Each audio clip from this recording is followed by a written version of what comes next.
Hello dear aspirants. आज हम physics का एक बहुत ही इम्पॉर्टेंट और मैं कहूँगी इंटरेस्टिंग चैप्टर शुरू करने वाले हैं, रे ऑप्टिक्स।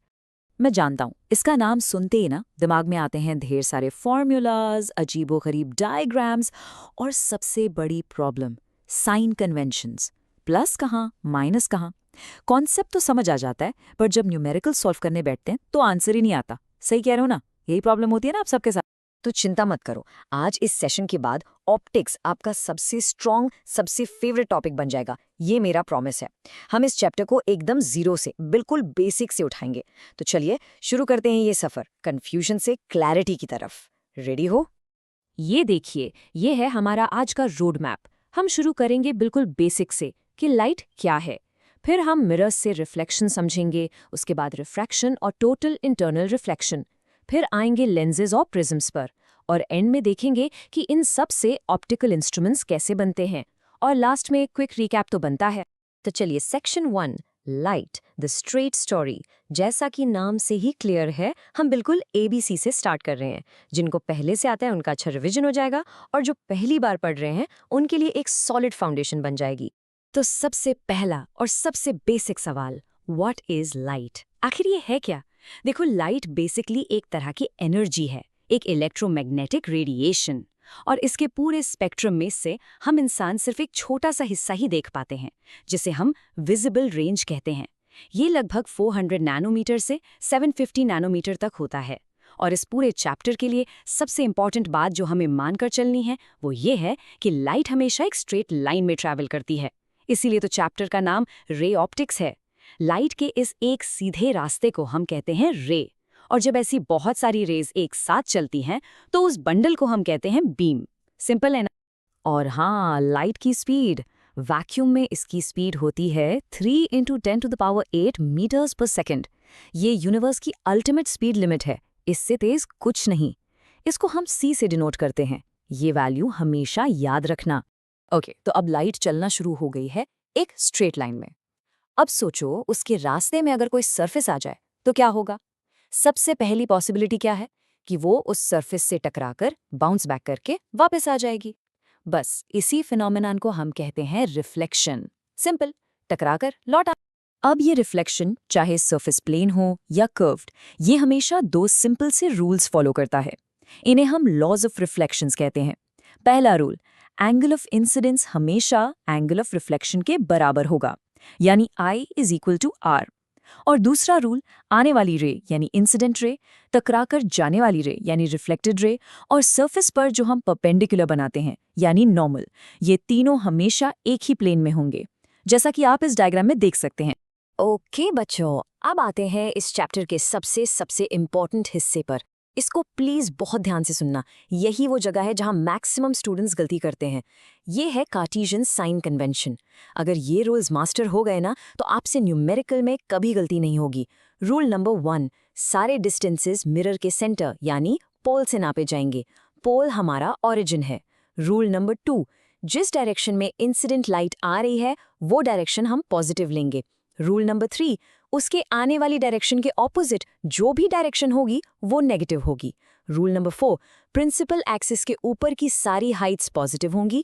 और रूल नंबर 5, प्रिंसिपल एक्सिस के नीचे की सारी हाइट्स नेगेटिव होंगी। बस ये 5 गोल्डन रूल्स, दैट्स इट। अब जब हमने साइन कन्वेंशन सीख लिया तो अब हम उस फॉर्मूला को यूज कर सकते हैं जो इस चैप्टर की जान है, द मिरर इक्वेशन। ये एक रिलेशनशिप है object distance u, image distance v और फोकल लेंथ f के बीच में। और फॉर्मूला है 1/v + 1/u = 1/f। ध्यान देना, मिरर के केस में यहाँ प्लस साइन होता है। चलिए अब इन वेरिएबल्स को अच्छे से समझ लेते हैं। स्क्रीन पे जो टेबल है उसको ध्यान से देखिए। u होता है ऑब्जेक्ट का डिस्टेंस पोल से, v होता है इमेज का डिस्टेंस पोल से, f है फोकल लेंथ जो कि रेडियस ऑफ कर्वेचर का आधा होता है, f = r/2। और एक लास्ट बहुत इंपॉर्टेंट टर्म है मैग्निफिकेशन, m। ये बताता है कि इमेज ऑब्जेक्ट से कितनी बड़ी या छोटी बनी है। इसका फॉर्मूला है m = -v/u। चलो अब एक टीचर्स प्रो टिप, ये कंसेप्चुअल क्वेश्चंस में बहुत काम आएगा। सोचो अगर मैं एक मिरर का आधा हिस्सा आगे से काले कपड़े से ढक दूं तो क्या इमेज भी आधी बनेगी? सोचो जरा। नहीं, इमेज पूरी बनेगी हमेशा। बस उसकी जो ब्राइटनेस है उसकी इंटेंसिटी थोड़ी कम हो जाएगी। क्यों? क्योंकि अब रिफ्लेक्ट होने के लिए कम लाइट रेज आ रही हैं। ये पॉइंट इंपॉर्टेंट है, प्लीज वीडियो पॉज करके नोट कर लेना। ठीक है, अब तक हमने रिफ्लेक्शन देखा, यानी जब लाइट टकराकर वापस आ जाती है।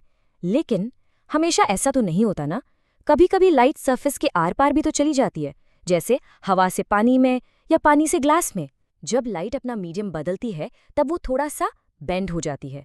इसी बेंडिंग को हम कहते हैं रिफ्रैक्शन। और इस रिफ्रैक्शन को गवर्न करता है एक बहुत ही इंपॉर्टेंट लॉ, स्नेल्स लॉ। ये कहता है कि sine of angle of incidence divided by sine of angle of refraction का जो रेशियो है वो हमेशा एक कांस्टेंट रहता है। और इसी कांस्टेंट को हम कहते हैं रिफ्रैक्टिव इंडेक्स, जिसे हम n से लिखते हैं। बेसिकली n हमें ये बताता है कि कोई मीडियम लाइट के लिए कितना गाढ़ा या हल्का है, यानी ऑप्टिकली डेंस है या रेयर है। अब रिफ्रैक्शन से ही जुड़ा हुआ एक बहुत ही मैजिकल फिनोमेना है, टोटल इंटरनल रिफ्लेक्शन, जिसे हम शॉर्ट में TIR कहते हैं। इसके लिए 2 कंडीशंस का पूरा होना जरूरी है। इस डायग्राम को ध्यान से ऑब्जर्व करिए। कंडीशन नंबर 1, लाइट हमेशा डेंसर मीडियम से रेयर मीडियम में जानी चाहिए, जैसे पानी से हवा में। ऐसा होने पर लाइट नॉर्मल से दूर की तरफ बेंड होती है। अब देखो, जैसे जैसे हम एंगल ऑफ इंसिडेंस I बढ़ाते हैं, एंगल ऑफ रिफ्रैक्शन R भी बढ़ता जाता है। एक स्पेशल एंगल आता है जिसे हम क्रिटिकल एंगल कहते हैं, जिस पर R 90 डिग्री हो जाता है।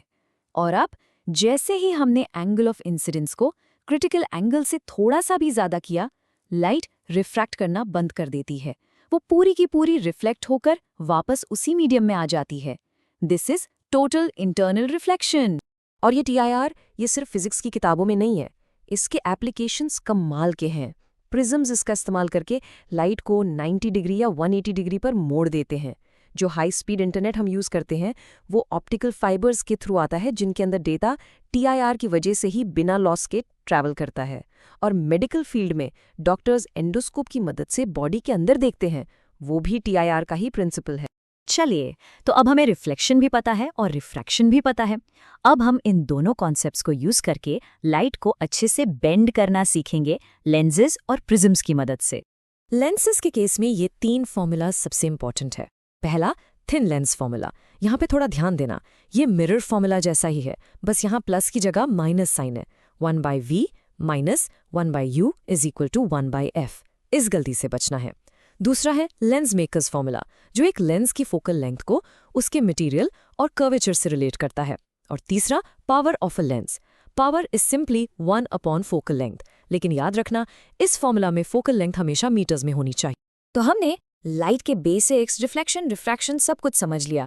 अब इस सब नॉलेज से हम क्या बना सकते हैं? इन्हीं सिंपल कॉन्सेप्ट्स को कंबाइन करके हम बनाते हैं पावरफुल ऑप्टिकल इंस्ट्रूमेंट्स, जो हमें छोटी से छोटी चीज या दूर से दूर की चीज देखने में हेल्प करते हैं। पहले बात करते हैं माइक्रोस्कोप की। वो जो मैग्नीफाइंग ग्लास होता है ना, जिससे हम छोटे लेटर्स पढ़ते हैं, वो एक सिंपल माइक्रोस्कोप ही है, बस एक कन्वर्जिंग लेंस। पर अगर हमें और भी ज्यादा मैग्निफिकेशन चाहिए, जैसे बैक्टीरिया देखने के लिए, तो हम यूज करते हैं कंपाउंड माइक्रोस्कोप।